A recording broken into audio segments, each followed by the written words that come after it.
Assalamualaikum warahmatullahi wabarakatuh.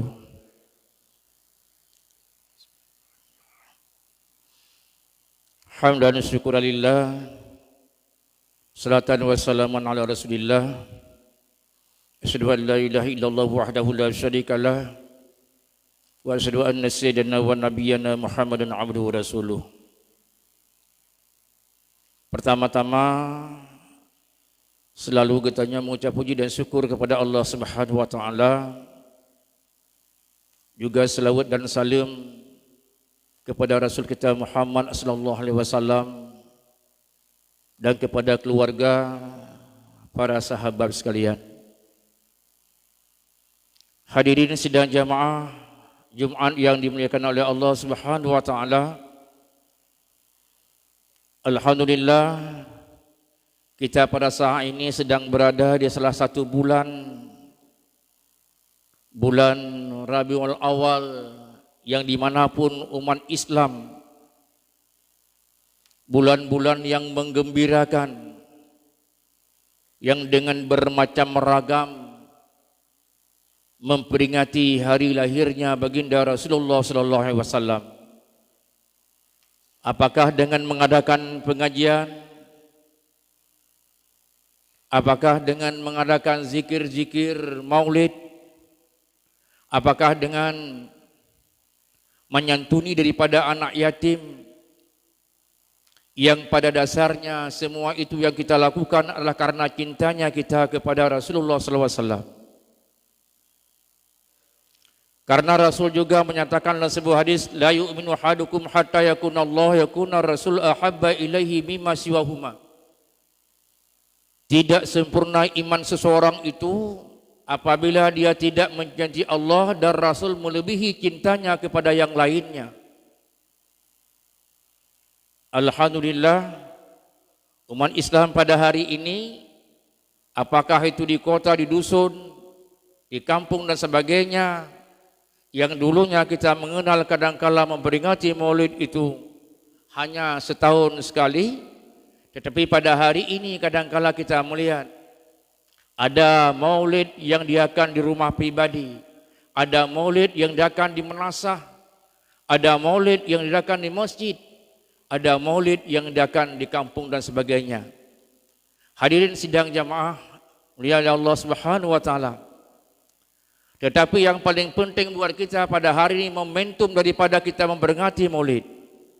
Karena tidak ada arti maulid sekedar kenduri-kenduri, tapi yang paling penting pada hari ini kita mencontoh tauladani daripada kehidupan pribadi Rasulullah sallallahu alaihi wasallam. Karena Allah mengatakan laqad kana lakum fi Rasulillahi uswatun hasanah wa ma arsalnaka illa rahmatan lil alamin. Dalam hadisnya inna bu'istu li utammima makarimal akhlak. Jadi Rasulullah Allah utuskan ke alam dunia ini menjadi contoh, menjadi teladan dalam kehidupan kita umat Islam. Misalnya ketika beliau diangkat menjadi Rasul, ketika beliau berada di sebuah bukit Jabal Nur dan beliau duduk bersemedi di gua Hira, turun ayat yang pertama adalah Iqra bismi rabbikal ladzi khalaq. Jadi ayat yang pertama turun kepada Rasulullah SAW itu bukan ayat perintah salat, bukan ayat perintah puasa, dan bukan ayat perintah zakat, haji dan sebagainya. Tetapi ayat yang pertama turun adalah Iqra bismi rabbikal ladzi khalaq. Ayat memerintahkan kepada kita untuk belajar menuntut ilmu pengetahuan. Dan pada hari ini kita melihat banyak anak-anak kita yang mereka kadangkala sudah tamat SMA, apalagi ilmu yang tentang lainnya, tentang salat pun mereka kadangkala tak paham. Karena kita menyadari yang bahwa kita sebagai umat Islam wajib menuntut ilmu. Yang pertama ilmu tauhid, yang kelima ilmu fikah, yang ketiga ilmu tasawuf. Dan ketika Rasulullah didomarkan menjadi Rasul oleh Allah Subhanahu wa taala, beliau berada di kota Makkah itu 13 tahun. Tidak ada ketika saat itu satu ibadah pun yang Allah wajibkan kepada beliau. Belum ada salat, belum ada puasa, belum ada ibadah haji. Beliau menyampaikan kepada umatnya ketika itu tentang ketauhidan, tentang akidah. Karena umat manusia ketika itu tidak lagi menyembah Allah, sudah menyembah bermacam ragam sesembahannya. Tidak lagi mereka melaksanakan ajaran yang ditinggalkan oleh Nabi Isa. Antara Nabi Muhammad dengan Nabi Isa berselang sampai 600 tahun. Sehingga banyak ajaran-ajaran Nabi Isa yang sudah diselewengkan. Yang dulunya Nabi Isa sebagai Rasulullah, akhirnya ada kelompok-kelompok yang menyatakan Nabi Isa sebagai Allah, dan ada juga Nabi Isa yang menganggap sebagai anak Allah. Begitu jauh penyimpangannya. Hadirin sidang Jumat dimuliakan oleh Allah Subhanahu wa taala. Maka ketika itu Rasulullah menyampaikan tentang tauhid, dan itu menjadi iktibar, menjadi pelajaran buat kita pada hari ini. Anak-anak kita pada hari ini harus kita bekali dengan ilmu tauhid. Paling kurang, kalau dulu, kalau hidayah enggak usah kita bicarakan lagi, memang itu sudah makanannya. Tapi berapa banyak anak-anak kita yang tidak berada di hidayah pada hari ini? Berapa banyak anak-anak kita yang tidak berada di pesantren pada hari ini? Apakah kita sebagai orang tua pada hari ini, sudahkah kita tes mereka? Kajian diwanya etikot 50. Sudah mengerti mereka sifat-sifat yang wajib pada Allah? Sudah mengertikah mereka sifat-sifat yang mustahil pada Allah? Sudah mengertikah sifat-sifat yang harus pada Allah? Sudah mengertikah sifat yang wajib pada Nabi? Sifat yang mustahil pada Nabi? Sifat yang harus pada Nabi? Kalau itu mereka anak-anak kita pada hari ini itu belum tuntas, maka kita sebagai orang tua belum terlepas kewajiban kita untuk mengajarkan kepada mereka. Maka je kita yang urunci payah tauji si gagal. Tapi kalau seandainya mereka berada di pesantren, tapi seandainya mereka berada di dayah, itu tidak kita khawatirkan lagi.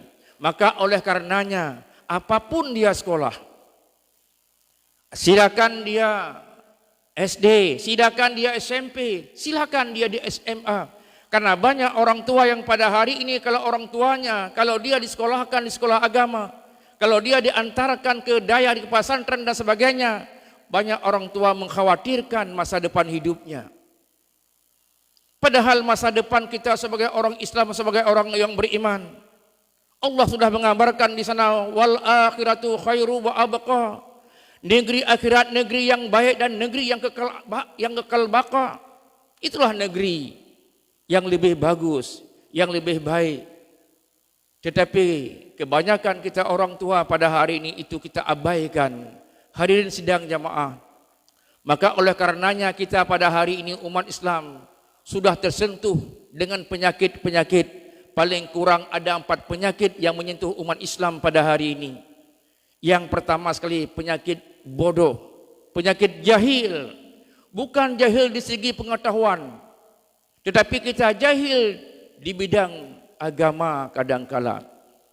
Hari ini banyak anak-anak kita yang salat. Kita tanyakan kepada mereka berapa rukun salat, mereka kadangkala tak faham. Kemudian kita tanyakan kepada mereka berapa yang wajib dibaca ketika anda salat.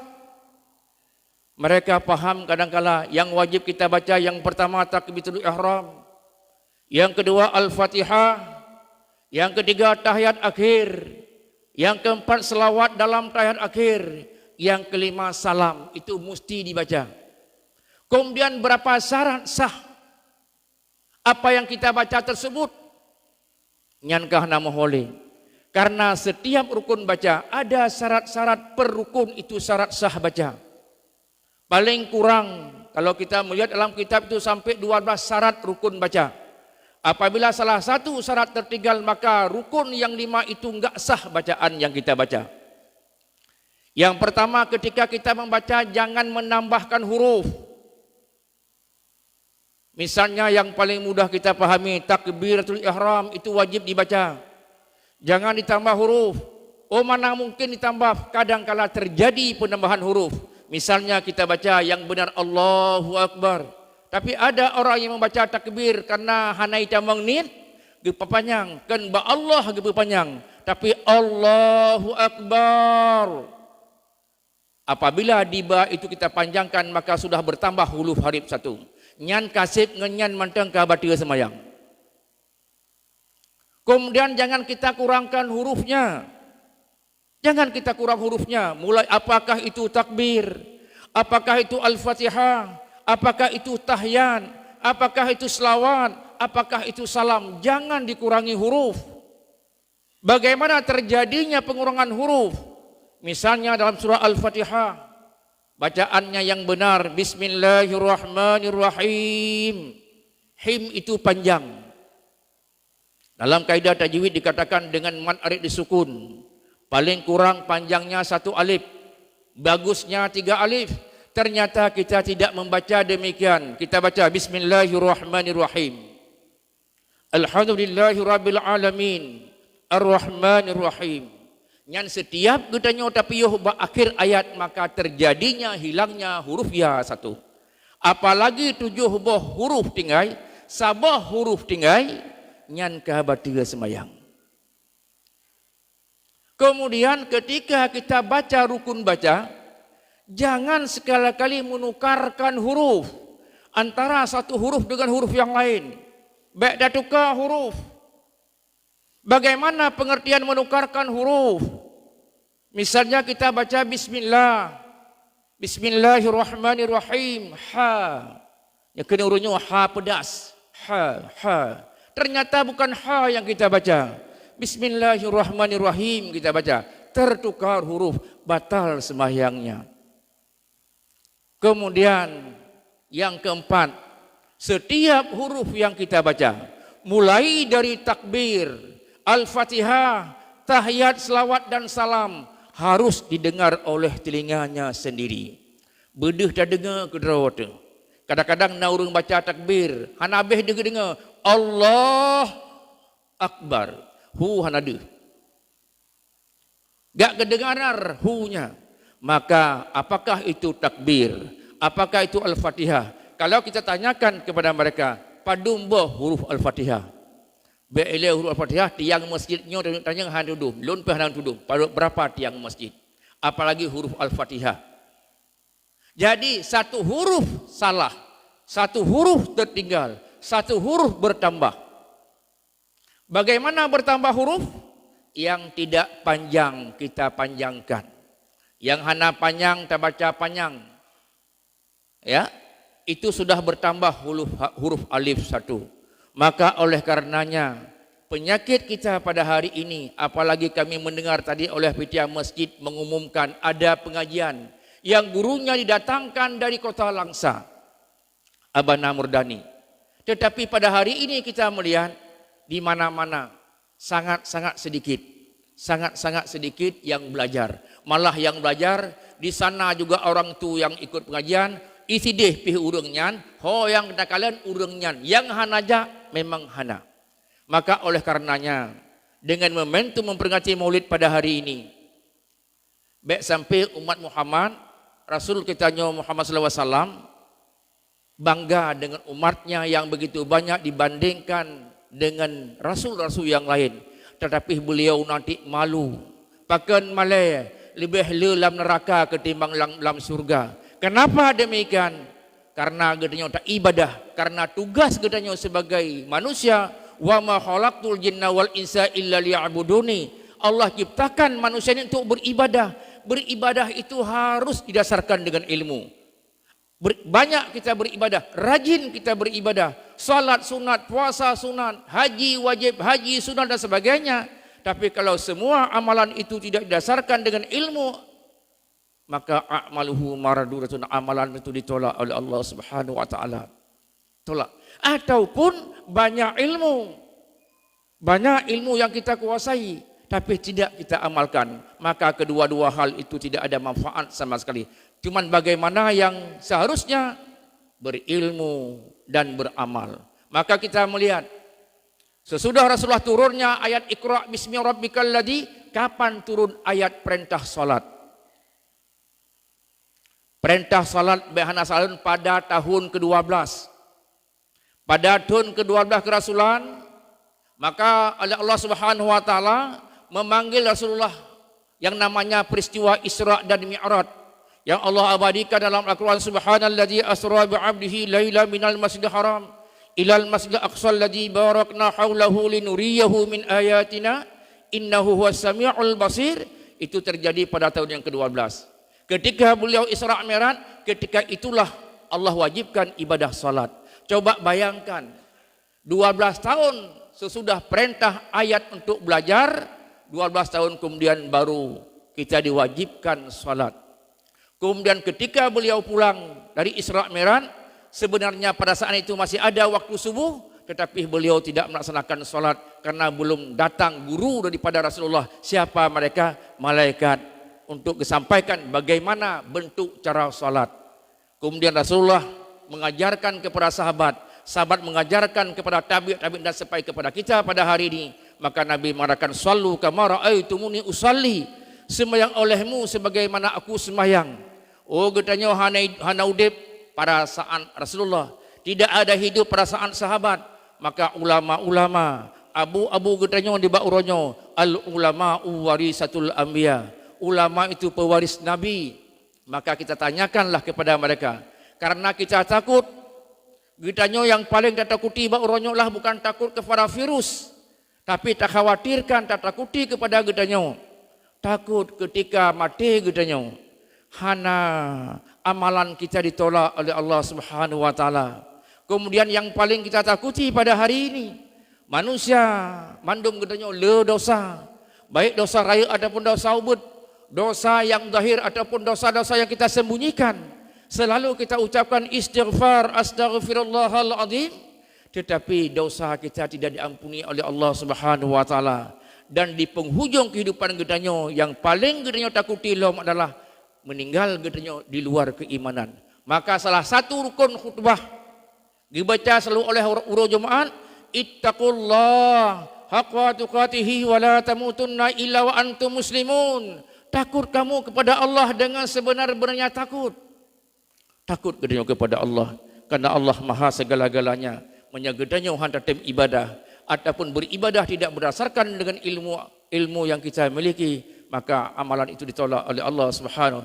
Yang kedua, penyakit yang menghinggapi umat Islam pada hari ini, khususnya kadang-kadang kepada anak-anak kita, malas, getanya. Kadang-kadang ilmunya sudah ada, tapi malas, ya, malas beribadah, getanya. Lung kalian kadang-kadang penyakitnya kan hanya orang-orang urung biasa, tapi anak-anak kita yang berada di daerah pun kadang-kadang ada penyakitnya. Apa penyakit? Mengundurkan ibadah salat. Karena kagak ada hukum kadang-kadang no. Semayang asa jet tu ngamughrib gede. Asai sabu rakaat lam wate kasah. Ini malas mencari fadilah. Padahal Nabi mengatakan, ditanyakan oleh sahabat, "Ya Rasulullah, apa amalan yang paling afdal?" Salat di awal waktu. Dan Allah mengatakan dalam Al-Quran, "Aqimus shalah inna sholata kanan 'alal mu'minina kitaban mauquta." Salat itu sudah Allah tentukan waktunya. Jam berapa maghrib, jam berapa isya, jam berapa subuh, dan jam berapa di waktu-waktu yang lain. Kecuali berhadapan dengan menuntut ilmu. Ada juga pesantren-pesantren, ada juga dayah-dayah, TPA, sembahyang isya diundurkan. Dikarenakan apa? Dikarenakan menuntut ilmu. Karena salat di awal waktu itu mencari kelebihan, sedangkan menuntut ilmu itu fardhu'in yang mesti ada. Sebagaimana yang sudah kita sampaikan. Yang pertama ilmu tauhid, yang kedua ilmu fikih, yang ketiga ilmu tasawuf. Yang ketiga penyakit yang menghinggapi umat Islam pada hari ini, cinta dunia. Gedanya bak talit dunia, memang dunianya hana pun talit. Padahal kalau kita melihat rezeki kita sudah ditentukan oleh Allah Subhanahu wa taala. Hana betul kadang-kadang pepatah Aceh, menyahana tak usaha pandai tekar di manyang, menyena tak usaha han kaya kan tak duk senang.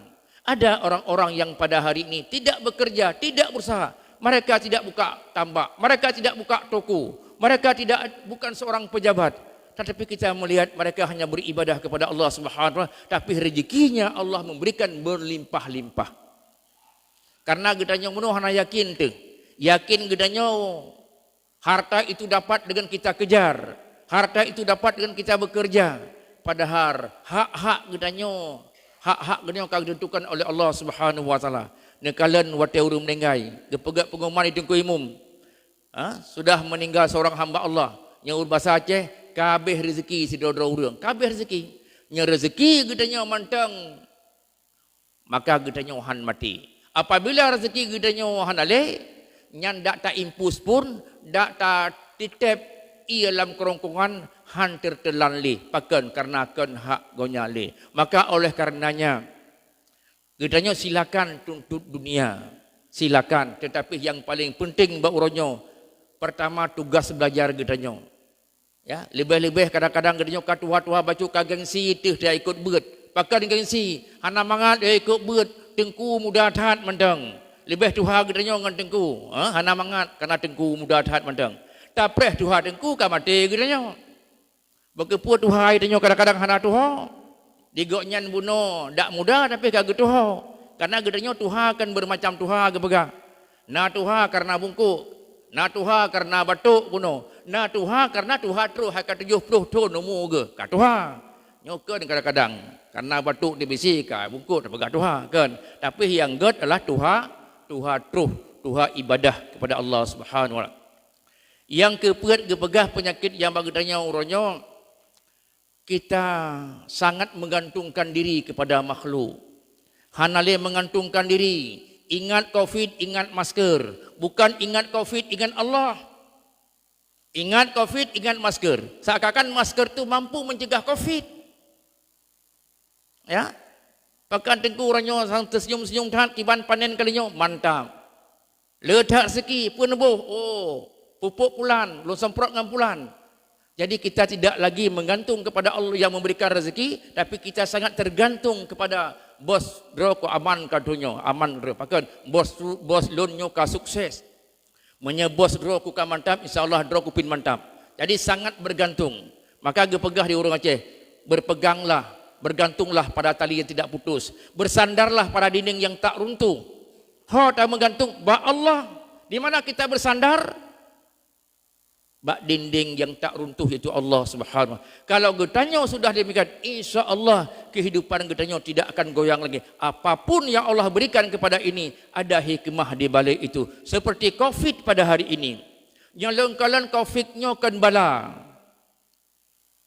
Kan bala, walaupun getanya geanjurkan oleh pemerintah untuk membaca doa pada kunut nazilah.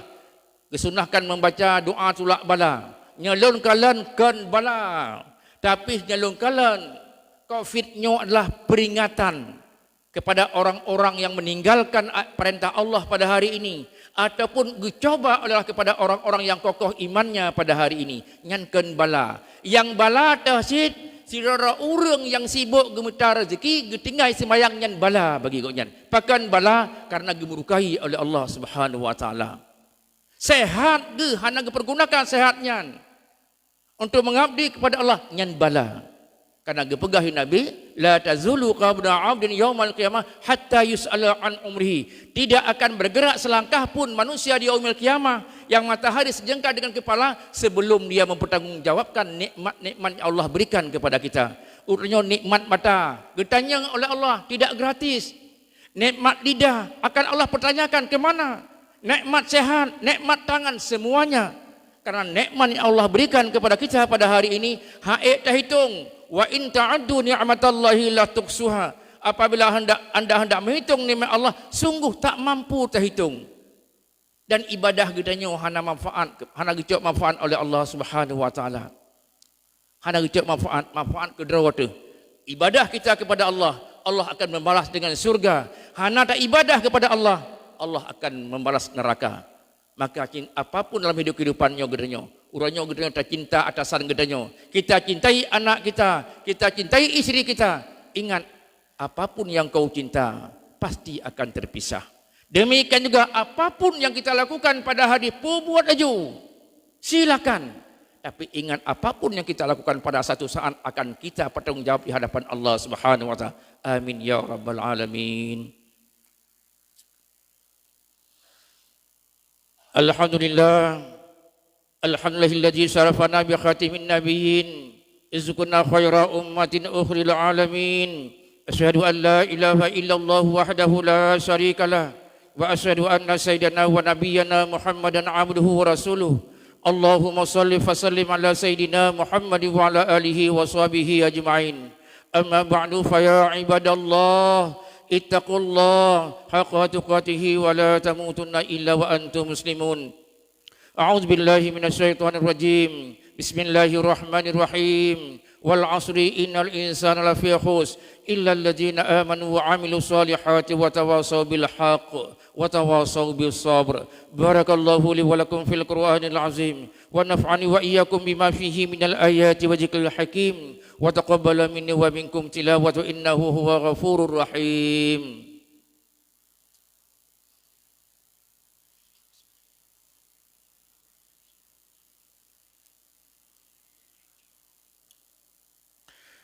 Alhamdulillah, asyhadu an la ilaha illallah wahdahu la syarika lah wa asyhadu anna sayyidana wa nabiyyana Muhammadan abduhu wa rasuluh. Allahumma shalli wa sallim ala sayyidina Muhammad wa ala alihi wa sahbihi ajma'in.